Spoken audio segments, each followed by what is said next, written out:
Shalom dan selamat pagi Bapak Ibu, Saudara-saudari dan anak-anak yang kekasih di dalam Tuhan Yesus Kristus.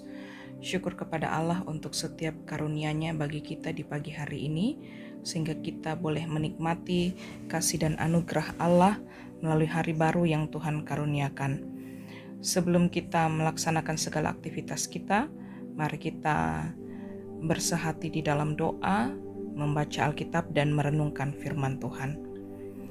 Pertolongan kita adalah di dalam nama Tuhan yang menjadikan langit dan bumi. Kasih karunia dan damai sejahtera dari Allah Bapa di sorga akan terus menyertai kamu sekalian. Amin. Mari kita siapkan bacaan kita pagi hari ini dari Injil Lukas pasal 2 ayat 41 sampai 52. Mari berdoa sebelum kita membaca Alkitab dan merenungkan firman Tuhan. Bapa dalam kerajaan sorga, kami mengucap syukur untuk setiap kasih setiamu yang Engkau nyatakan dalam kehidupan kami.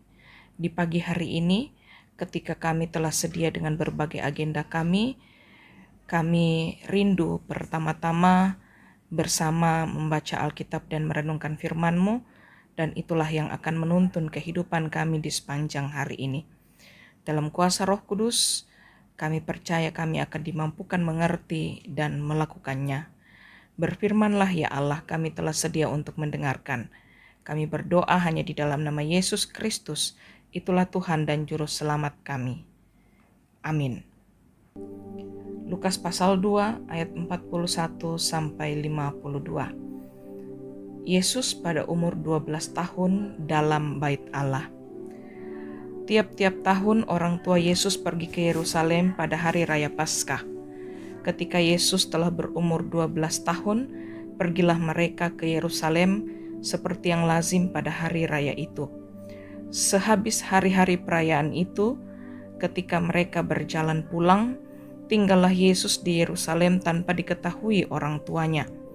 Karena mereka menyangka bahwa ia ada di antara orang-orang seperjalanan mereka, berjalanlah mereka sehari perjalanan jauhnya, lalu mencari dia di antara kaum keluarga dan kenalan mereka.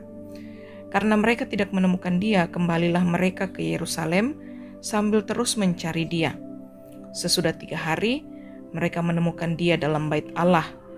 Ia sedang duduk di tengah-tengah alim ulama, sambil mendengarkan mereka dan mengajukan pertanyaan-pertanyaan kepada mereka. Dan semua orang yang mendengar dia sangat heran akan kecerdasannya dan segala jawab yang diberikannya. Dan ketika orang tuanya melihat dia, tercenganglah mereka.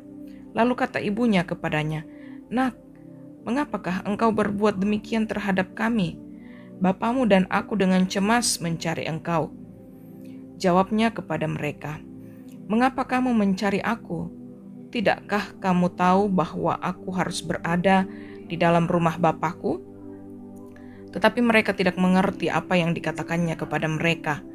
Lalu ia pulang bersama-sama mereka ke Nazaret, dan ia tetap hidup dalam asuhan mereka, dan ibunya menyimpan semua perkara itu di dalam hatinya. Dan Yesus makin bertambah besar, dan bertambah hikmatnya dan besarnya, dan makin dikasihi oleh Allah dan manusia. Amin. Disukai oleh Allah dan manusia, demikianlah tema untuk perenungan firman Tuhan pada pagi hari ini. Bapak, Ibu, Saudara-saudari, dan anak-anak yang kekasih di dalam Tuhan, perkataan tiap-tiap tahun menunjukkan suatu keteraturan yang terus-menerus dilakukan sesuai ketentuan hukum Taurat. Hal inilah yang juga terus dilakukan orang tua Yesus yang pergi setiap tahun ke Yerusalem merayakan hari raya Paskah. Dalam hal ini, Yesus juga melakukan dengan tekun apa yang diajarkan oleh orang tuanya. Yesus seperti anak-anak pada umumnya, bertumbuh secara fisik dan rohani, serta pengetahuan. Yesus yang tinggal di Yerusalem tanpa sepengetahuan orang tua, bukanlah untuk menyulitkan orang tua, namun Yesus mulai menunjukkan tujuan dari kelahirannya di dunia. Yesus memiliki pengetahuan dan hikmat untuk disampaikan dalam tanya jawab dengan para alim ulama di bait Allah. Hasilnya, Semua orang yang mendengar heran akan kecerdasannya, bahkan orang tua Yesus tercengang. Dalam situasi itulah Yesus mengungkapkan keberadaannya dalam rumah Bapanya meskipun tidak dimengerti. Yesus yang telah mengetahui maksud kedatangannya ke dalam dunia sebagai anak menunjukkan kepatuhan pada orang tuanya, ikut pulang ke Nazaret dan tetap berada dalam asuhan orang tua. Yesus bertambah besar dan bertambah hikmat dan makin disukai oleh Allah dan manusia. Hal yang menarik bahwa Yesus mengalami kehidupan seperti anak-anak yang lainnya, yakni hidup dalam tuntunan dari orang tua. Karenanya orang tua perlu memiliki pengetahuan dan pengalaman yang cukup untuk mengasuh anak-anak. Orang tua menjadi teladan bagi anak-anak.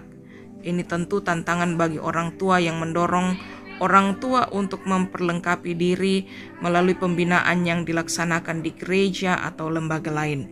Dengan cara tersebut, anak mengalami tumbuh kembang yang sehat, disukai oleh Allah dan manusia. Amin. Mari kita berdoa.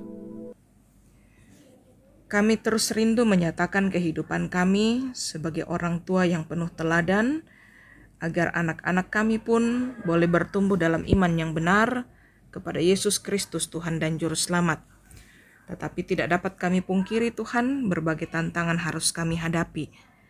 Kami hanya mengandalkan kuasa Roh Kudus agar kami dimampukan untuk melakukan kebenaran firman, dan itulah menjadi teladan bagi anak-anak kami di rumah tangga kami masing-masing. Tuhanlah menolong, karena sesungguhnya kami menyadari ada banyak tantangan yang kami hadapi. Bapa dalam kerajaan sorga, kami menyerahkan untuk seluruh rencana kegiatan kami hari ini, pekerjaan maupun usaha, anak-anak kami dalam pendidikan mereka.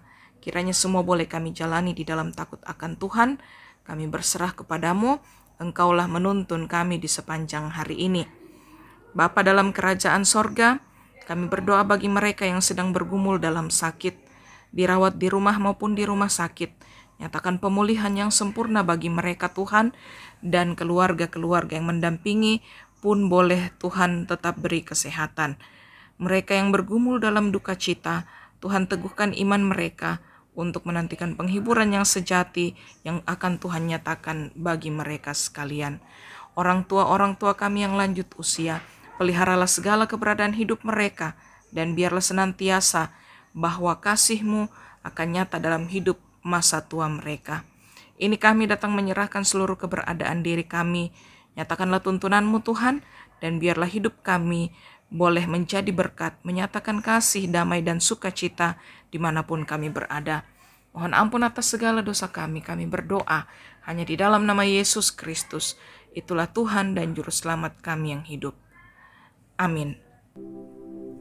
Firman Tuhan telah kita dengarkan, kiranya senantiasa menjadi kekuatan bagi kita dan menuntun kita dalam sepanjang aktivitas kita hari ini. Terimalah berkat Tuhan. Tuhan memberkati engkau dan melindungi engkau. Tuhan menyinari engkau dengan wajah-Nya dan memberi engkau kasih karunia. Tuhan menghadapkan wajah-Nya kepadamu dan memberi engkau damai sejahtera. Amin. Selamat beraktivitas, Tuhan Yesus memberkati.